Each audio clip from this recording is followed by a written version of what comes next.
a Chaldean. I was born in the city of which is in southern Mesopotamia, and it's an amazing city. It's massive, and we've got waterways and canals going throughout. So we have ships and caravans from all over the world. We even have accommodation for foreigners, because right next to all our weaving and wool factories, we have places where you can buy silk from India, where you can get things from Persia like jewelry and turquoise. It's an amazing city to live in. And I'm the daughter of Bethuel, and my older brother's name is Laban, and I had a wonderful childhood there. But you know, in our family, we have a family story. My grandfather's brother decided to move out from the city of and he went with his wife. His name was Abram, and he went with his wife Sarai, and his dad went with, and I think his one cousin Lot, and they moved out into another city. And they were there for a while, and then their father died, so they decided to move. And there was a whole mythical story about God had spoken to him and given him this promise that he must go to these lands. I never heard of them again. And as a young girl, that was one of my favorite family stories. I wondered, where did they go? What was their life like? Where have they ended up? You know, we never heard from them again because communication is difficult. So it was left to a young girl's imagination.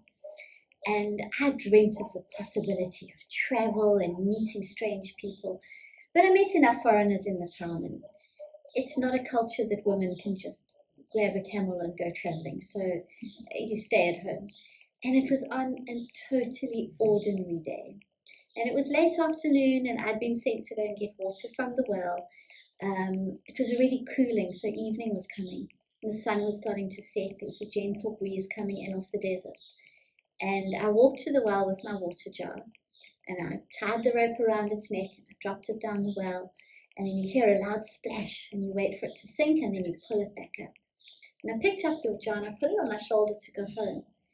And I saw there was an old man in front of me. And you could tell from his clothes he wasn't a local. And he said to me, please, could I just have a sip of water from your jar? And shame, he looked so tired. And he's, you see someone's tired, and his legs were covered in dust. And he had a whole pack, I think there were about 10 camels with him. And I felt quite sorry for him. So I said, yeah, of course I'll give you some water. They'll give your camels some water too. And he drank quite deeply from my jar, and he went and sat under the trees. So I started to draw water for the camels. I poured the leftover water into the animal trough that's next to the well. And it's quite a hard job, actually. That jar is heavy when you hold it up. So it took me well over an hour until all the camels had had their fill. And when the last one lifted its slobbery mouth, all the water dribbling down, I lowered the jar once more for my own home. And I picked it up, and I turned, and the old man was standing in front of me. And he was holding out in his hand something that looked like gift. So I walked a little closer, and I still have them. These are the 2 bracelets he gave me. 2 gold bracelets and a nose ring. And I was quite delighted. I mean, that was huge payment for just drawing a bit of water. I had nothing else to do anyway. Anyway, then he thanked me for the water and for watering his camels, and he asked me who I was. So I said, I'm Bethuel's daughter. And his face lit up in a grin. And he just said to me, you are an answer to our prayers. And God has shown me that I needed to meet with you. And he said to me that he worked for my grandfather's brother. And he was there on a mission for my grandfather's brother. So I was so excited. I just said, would you like to come and stay at home? You know, we've got space for you, and we'll make space for your camels. So I told him how to get to the house. And I ran on ahead, because you have to warn people when you're bringing someone with 10 camels home. And I got home, and I remember showing Laban my bracelets and the nose ring. Now, Laban always had an eye for a good thing. So he said, don't worry, I'll go out and find your guest and bring him in. So he brought him home, and we fed him, and his camels were all put in the safety stocks. And we sat down to a meal. And he started to tell us his story, that he was the servant of Abram and Sarai, but their names were no longer that. that the God of creation had changed their names to Abraham, the father of nations, and Sarah, the mother of princes, and that they now were extremely wealthy, and they were living in the land of promise that God had given to them. And just recently, Sarah had died, and Abraham and their son were devastated. That they had waited years for the son of promise, and his name was Isaac, which means lifter. And this servant had been sent to find Isaac a wife from the people back home. And that this servant had said to God, please show me the right person, because it's a big deal to choose someone a wife. It's a big deal. They stuck with them forever, so he had to choose right, and he wanted to choose the right God wife. And he had said, the girl who offers myself water and my camels. And I just looked at him, I was like, that was me, I did that. And he said it just showed that I had a heart of service and a heart of kindness and compassion. And I was from the right family. He'd been sent to get from the family of Abraham. That was us. And I saw my father look at me and my brother look at me. And you know, Laban's face is an open book. He was thinking they must be really wealthy. 10 camels, gold bracelets. This is a good deal. This is a good deal. I think you should take it. My father was a little bit more reticent because I would be leaving everything that I knew to go off with a stranger. Anyway, I left them to talk, and I went and sat and thought about it. And I thought, I had dreamt of adventure. I had dreamt of new places and new beginnings, and here it was being offered to me. And yeah, I'd marry someone I didn't know, but that was normal in our culture. Your parents arranged your marriage anyway, so name of laughter, the promised son, Yahweh's blessing upon them, like it wasn't a very hard decision. So when Laban came to find me and took me back to my father's house, and we started to discuss the whole thing, and I already knew I was going to say yes. But he didn't want to leave after a 10-day wedding celebration or a feast to celebrate this union. The servant wanted to leave the next morning. And he had traveled 1,500 kilometers to get to us. So it was a long trip back. And he said his master was waiting, and Isaac was waiting. So he didn't want to waste any further time. So my father turned to me and he said, well, how do you feel? I just said, I will go. So we finished eating, and I asked my nurse who'd been with me all my life if she would come with, and the two of us started to pack. And we packed all the gifts that we had now been given by this man. He'd given gifts to my family and loads of clothes and jewelry and fabrics and beautiful things. So I packed those and my most treasured possessions because I knew I would probably never come back. I hardly slept that night. I was so excited. Going from absolute excitement to like, what on earth are you thinking? Because I didn't know the culture. I didn't know where we were going. I had no idea of the family I was going to. But somehow I just knew this was right. And the next morning, after very tearful goodbyes, I got up onto those camels. I don't know when last you rode a camel, but that start off is just amazing. You climb on, you're seated in that thing, and as its back legs go up and you lean forward, the front legs go up, and suddenly you're leaving. It's such a reality, and the desert stretched before us. And I settled into travel. It took 9 weeks to get back. 9 weeks on a camel, rocking gently with their legs. And you know, their legs are so long, it just eats up the miles. And we would leave before sunrise when it's still cool. And we would stop in the heat of the day for some water, some bread, and some dates, and then settle in again at night. And at night around the fire, I would ask my new friend what this family was like. And he told me of their life and their journey, and how they had waited so long to have Isaac. And he really was a miracle boy. And he mentioned how Abraham had such a strong relationship with God that he was even prepared to offer his son up for sacrifice. And how God had spared Isaac. And it was a fascinating story. I couldn't wait to meet them.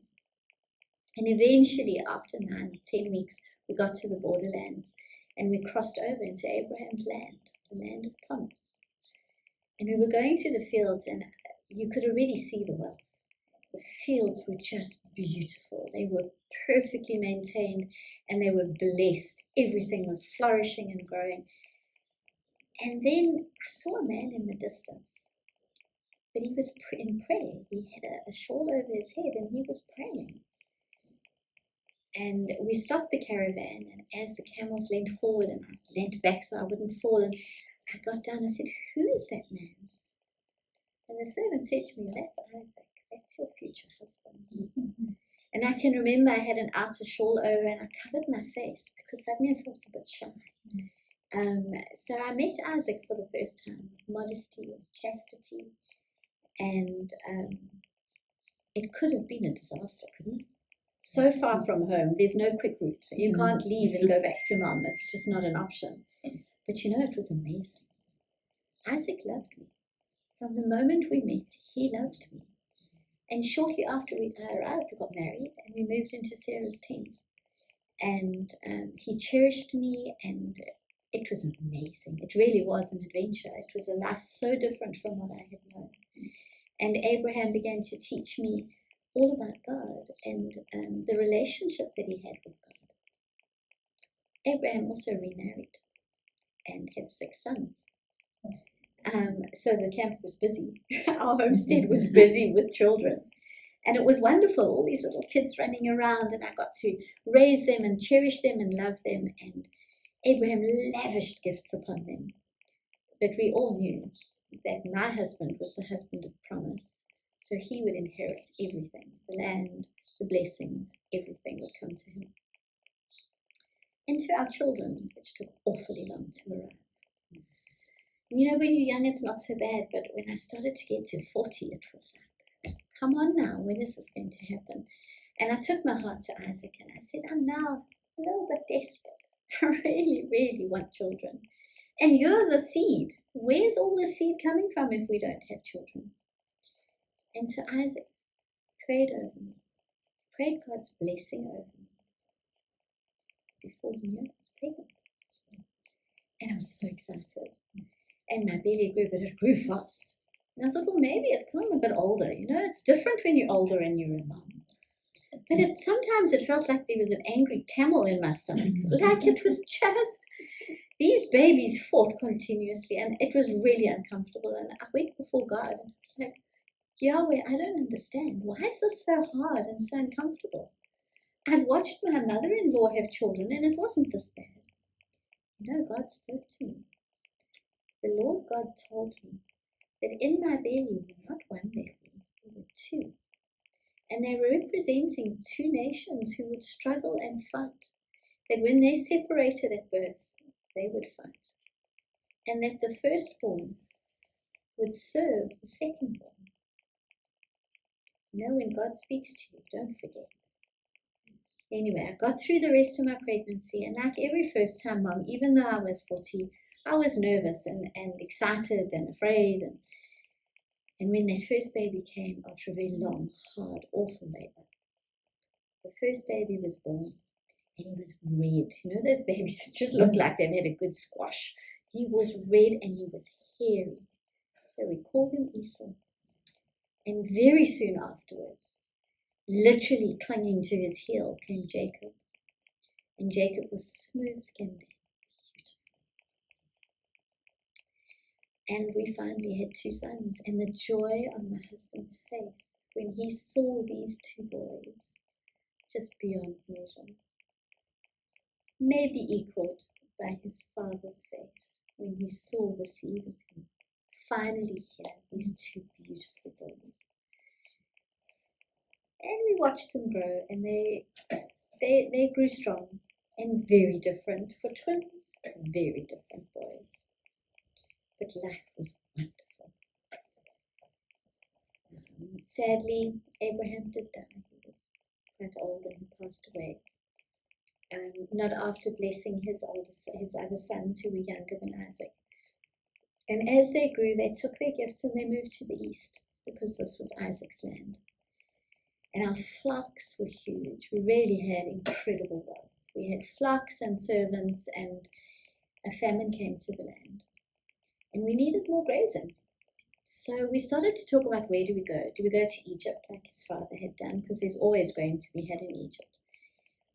But God spoke to Isaac and said, don't go to Egypt.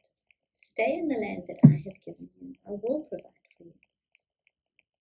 So Abraham had a meeting with the Philistine king, Abimelech, and he gave us permission to stay close to their one city of Gerar. So we settled there.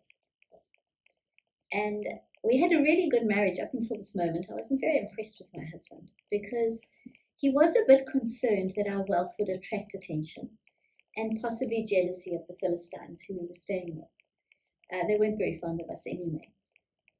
So he went around telling everybody that I was his sister, not his wife, just in case one of them fancied me and thought they'd take him out to get to me.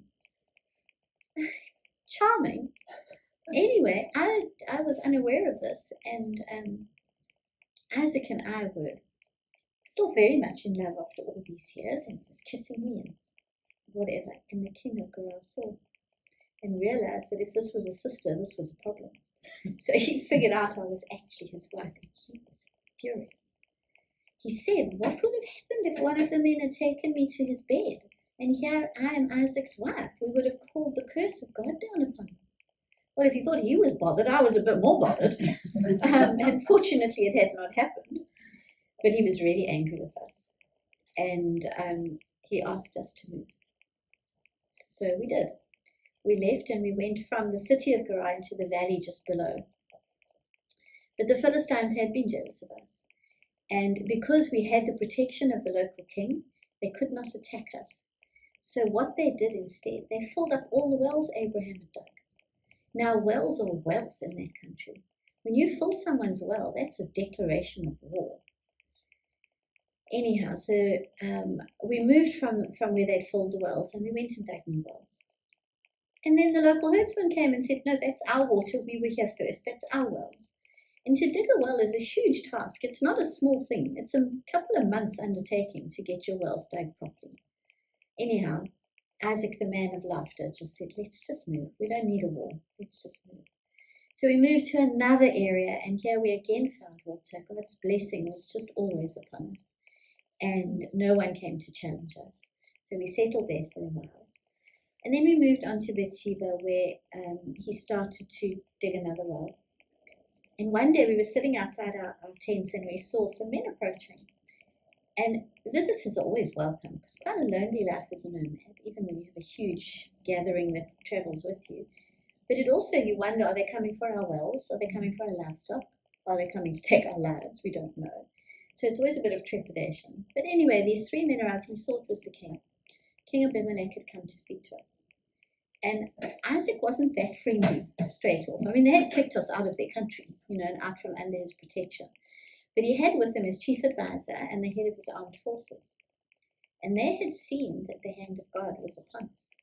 That wherever we went, the crops grew, we found water, our livestock flourished. And he had come to make a treaty with us. He had come to say that just as he had protected us from the Philistines and the people in Gerar, would we now offer the same, that we would not ever attack him, because he had protected us. And it's a good idea. So Isaac had some goats slaughtered, and we had an amazing feast. And when they left, we had a treaty signed that we fell under their protection. But it wasn't so amazing for us. It was they honored God.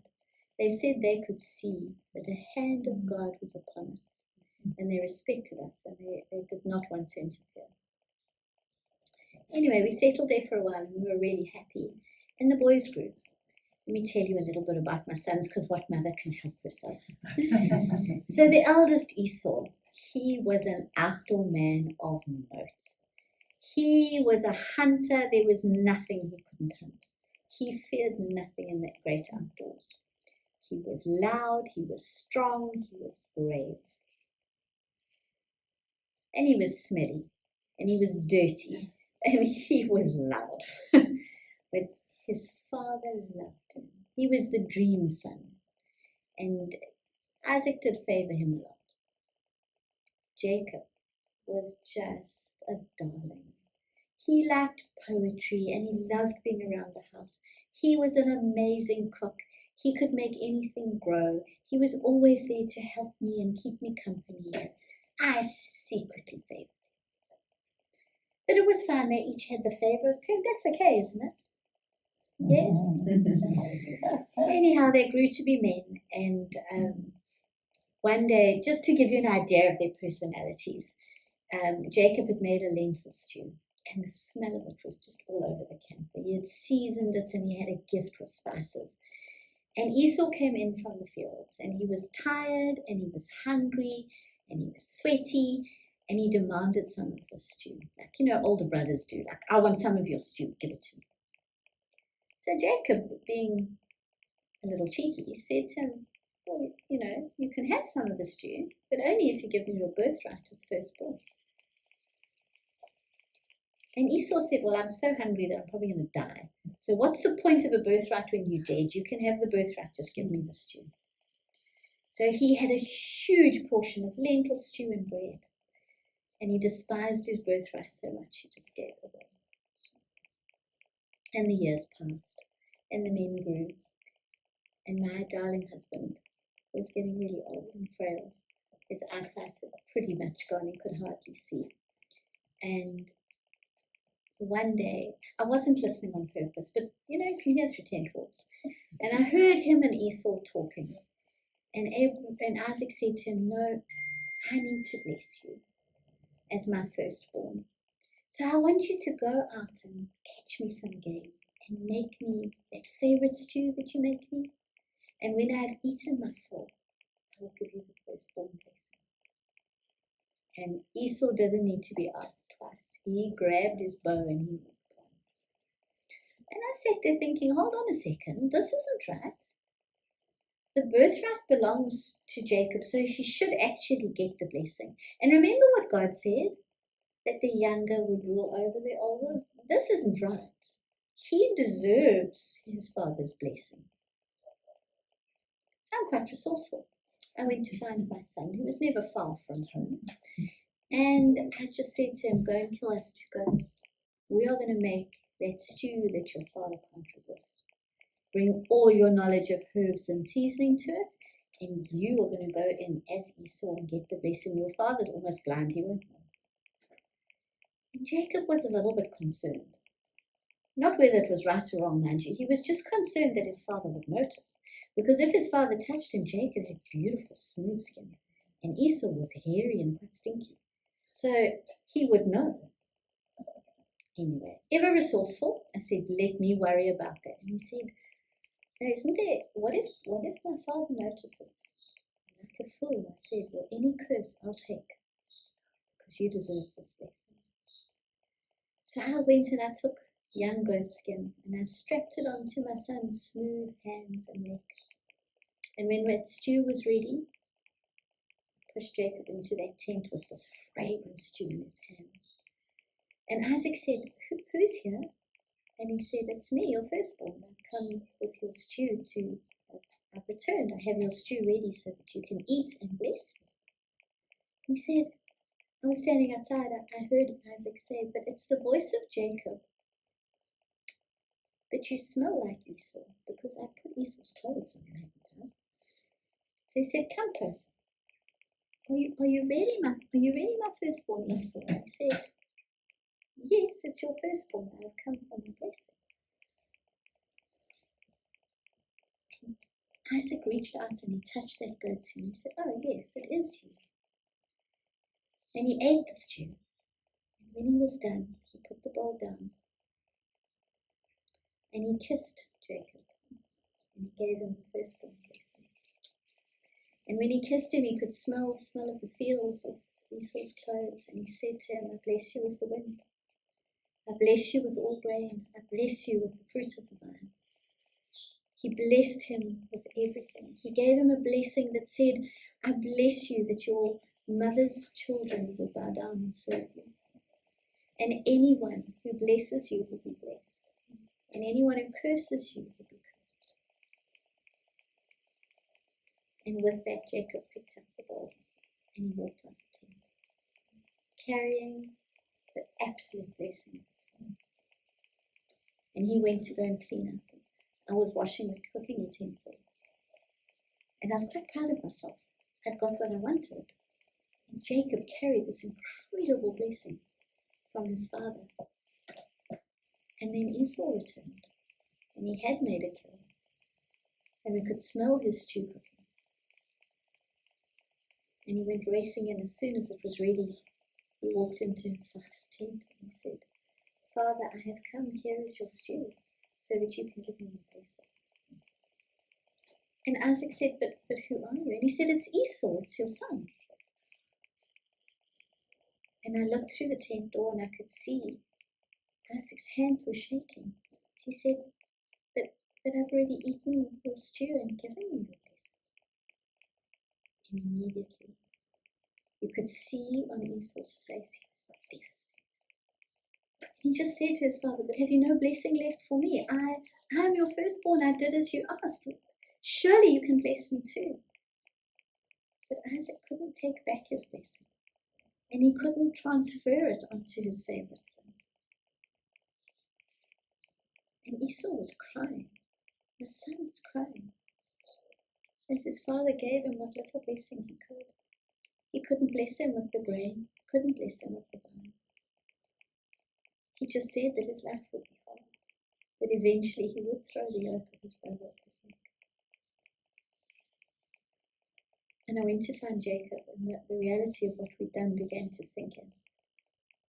For one of the house servants came to tell me that Esau had vowed the day his father died, he would kill his brother. And I couldn't bear it. He had 2 sons, I would lose both. So again, I had to be clever, and I went to my husband. And you know, Esau had married 2 local women who were revolting. They were just awful. I have no other word. They worshipped the wrong gods, they dressed wrong, they cooked wrong. And you can laugh, I know the whole mother-in-law thing, but honestly, these girls were just awful. And I complained about them quite a bit. So I thought this was an out. And I went to my husband and I just said to him, you know, we don't want Jacob to marry one of these revolting women. I think he must go back to my brother. Let's send him to where he can find someone from our family of good breeding stock, good blood, and then he can bring that back home. And Isaac never told me about the deception. He just said, yes, I think that's a good idea. So before Esau's cooking utensils were dry, Jacob was already on his way, running for his life because of his deception, heading for my brother Laban. And you know, I had said to him, my boy, as soon as it's safe, I'll send word for you to come. If only I'd known I'd never see him again. That my favourite boy would be gone. And I would lie awake wondering, did he make it to Earth? Was he living with my brother? Was he married? Because it took quite a while before Isaac finally passed away. And by then, I was left with my less favourite son and his 3 foreign wives. And I often wondered, what if I had just trusted God? What if I had sat back and just waited on his timing? For his blessing was far more important than the blessing of the Father. I had robbed myself of my son, and I will never forget it.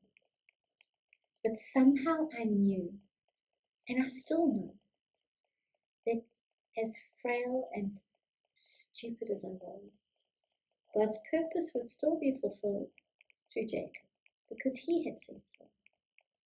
And so I sit here as an old woman, waiting, hoping that one day my boy will come home, trusting that God has him in his hands. And that's the story.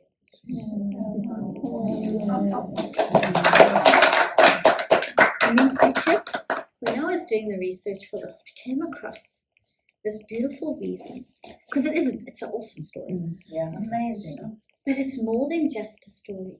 It's a picture of us as women, how we can be so strong for God at one moment and then at the next try and take things back into control ourselves. But it's also a picture. Rebekah is a picture of the bride of Christ, just as Isaac is a picture of Christ. And I can't remember it all offhand, so do you mind if I read that to you? Because it's just beautiful. I found it in one of Spurgeon's books. He's one of my favorites. He writes it like this. In all this, we see the coming together of Isaac and Rebekah as a remarkable picture of the coming together of Jesus and his people. A father desired a bride for his son. A son was accounted as dead and raised from the dead. A nameless servant is sent forth to get the bride for the son. The lovely bride was divinely met, chosen and called, and then lavished with gifts. She was entrusted into the care of the servant until she meets her bridegroom. The true ministers of Christ are just like that servant, sent to find a wife for the master's son.